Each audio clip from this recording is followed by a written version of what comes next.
Hello and welcome to today's presentation on spreading misinformation during COVID under the course Intercultural Perspectives on Information Literacy and Meta-Literacy, a transnational online course in winter term of 2021 and 2022.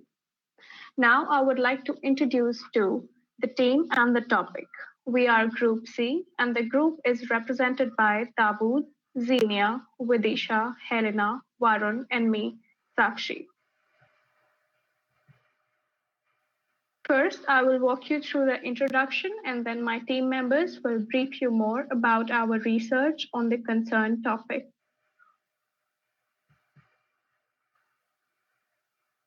With the field of infodemiology, has studied information patterns on the web and on the social media for at least 18 years, the COVID-19 pandemic has been referred to as the first social media infodemic.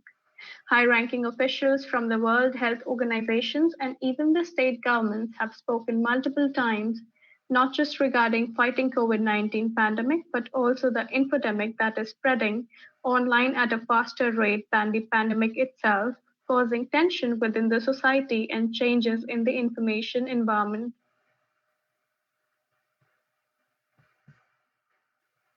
To begin with, we read various articles and papers already available on the concerned topic.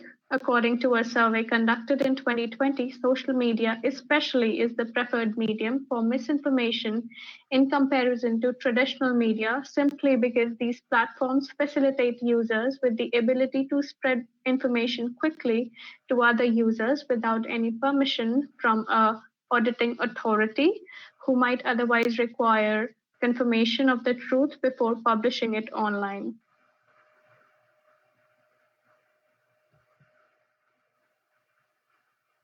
The results concluded that 74.1% of the participants used online news portals as their information sources, followed by television with 65.7% and social media with 61.5%.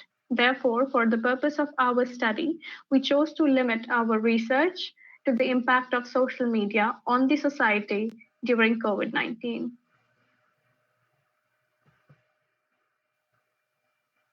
This is one amongst numerous examples of harm caused to the society during the disinformation available on social media. As reported by US Today, in Iran, 44 people died and hundreds were hospitalized from bootleg alcohol they were drinking as a cure for COVID-19 after a false notice went viral on Facebook that claimed alcohol is an efficient against fighting COVID-19. And let's consider the fact that alcohol is banned in Iran. Yes, and now we would like to continue with the description of our survey, which we did during the preparation for that class. So we built up 3 aims, which we wanted to test in our survey. The first one is people don't rely on social media platforms to gain knowledge about COVID-19.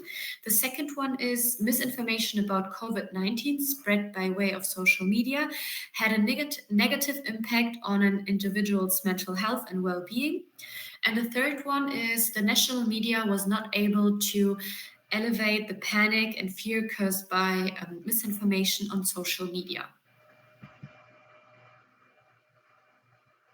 We did an online survey on freeonlinesurveys.com. The survey was aired through social media platforms and it consisted out of 15 questions. And the survey was anonymous and it was online for 3 days in November 2021. We also put the link of the survey here so you can go through the questions if you want to. The general aim of our survey was to get an insight regarding the nature, type, credibility, relevance, and impact of the consumed content on social media.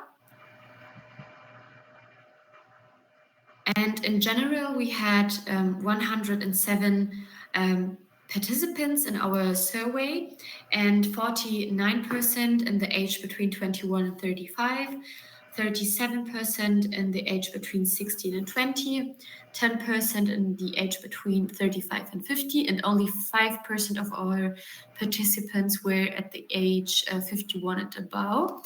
And 49% of our participants came from India, 25% from Germany, 12% from Bosnia and Herzegovina, and 8% came from other countries like the US and the Philippines. Thank you, Helena. I will go on with our presentation and show you some of our results. And one question in our questionnaire was, which social media platform do you use to obtain news about COVID? And surprisingly, it was that in all the countries in general, it was the most answer with 46% that they don't use social media at all to obtain news about COVID, but followed right behind it Instagram with 38.5%. So quite really high, and you can really see that Instagram is after that the most favorite source. And after that, it's YouTube with 24.6% and followed by Facebook. And then we have also smaller percentages, but still it's Twitter and TikTok is also a source for obtaining news. And then there are other social media platforms which we named under others with 12%. Here you can see the most consumed topics in the opinion of the people who we ask in the last 6 months. And there we can see that COVID is the most consumed topic in general. It's 25%. And the rest of the answers is split in entertainment with 18% and also health with 16%.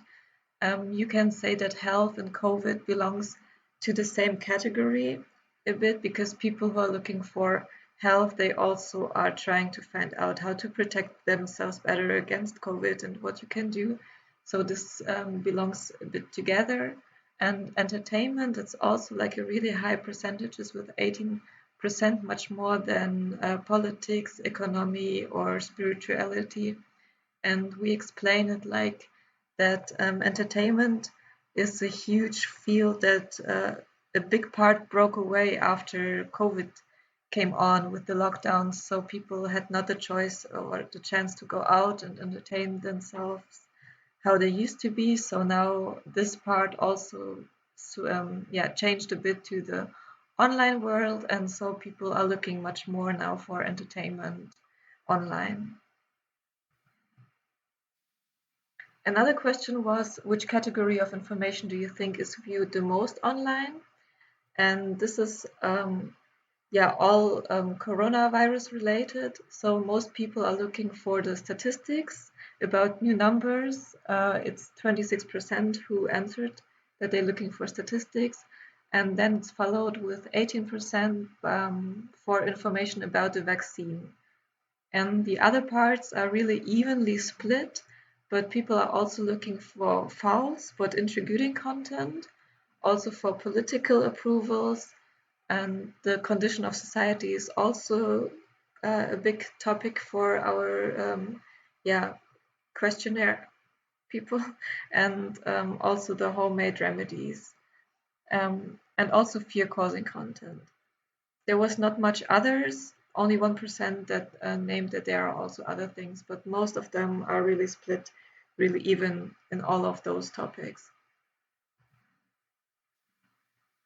Then we wanted to see what if we split the countries apart and see where the influence comes from and what is the difference between the countries of India, Bosnia and Herzegovina, and Germany.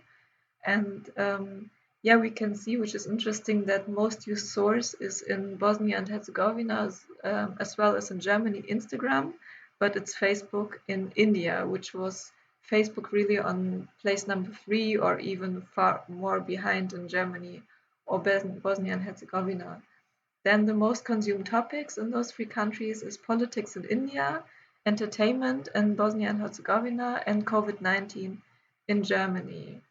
And in relation to that, we also made a comparison between if the people think there is misinformation on social media or not. And I will start with Germany, where we can see that, like I said, the most consumed topic is COVID, but like half of the society, like 54%, thinks that there is social misinformation on social media. And yeah, because of that, also 70% are in favor of filtering this misinformation on social media.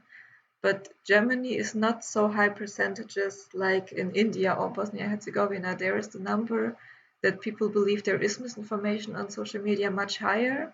Like it's 80% in Bosnia and Herzegovina, and you can also see that more people are in favor to filter the misinformation on social media. It's 90%, and in India it's 94%. And 60% of the people in India said that there is misinformation on social media.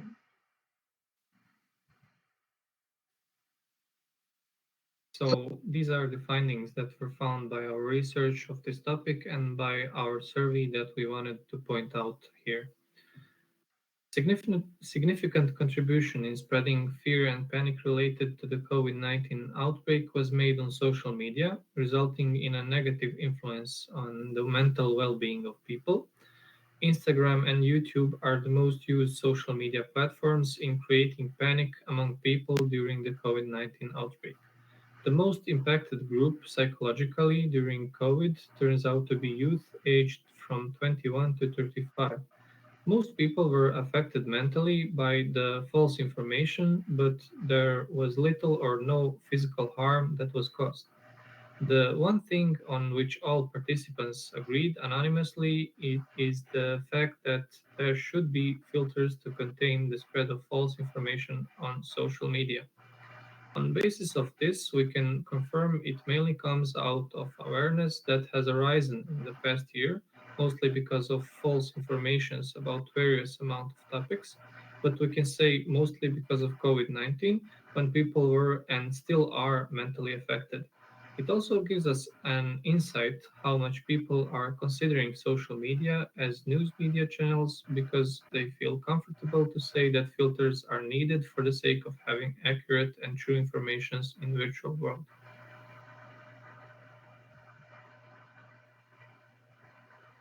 There were few limitations in this research that impacted presented results. It was time, reach, and focus. About time, we were only able to air the questionnaire, which was an additional demerit due to the time differences.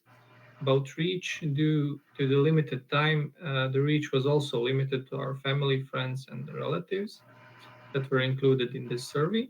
And about focus, the spread of misinformation is done through various means, but for this study, we have limited ourselves only on social media.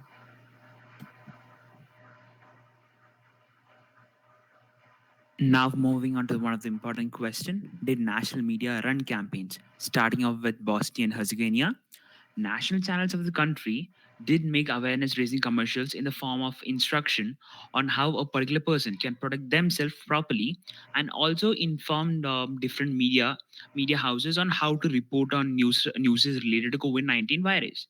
Now moving on to India, there was no official campaign as of such from the side of the official Indian government. But the government did issue notices to different social media platforms and websites on how to curb misinformation and on checking the misinformation that is present in their respective sites. But there indeed were fact checking programs initiated by different media houses personally. And now moving on to Germany, there was one campaign that was run by official health commission of European Union in Germany named Fighting Misinformation About COVID. Now, moving on to the conclusion: individual responsibility, impact on mental well being and health, overall opinion. Individual responsibility, social media as a secondary source of information is okay. Maintaining a healthy level of curiosity for the content you're consuming on social media platforms and inheriting fact checking practices. Second, impact on well being and health. The volume of mis or disinformation available on social media contributed negatively to the mental health and well being of society. And our overall opinion: social media is a very influential tool for those who use it ethically with appropriate intent and a sense of responsibility. As you can see, these are the resources that we went through to prepare this PPT. Now, ending our presentation with this beautiful quote: do not believe all that you hear and see. Always check the original source of the information, by Leila Gifty Akida. Thank you.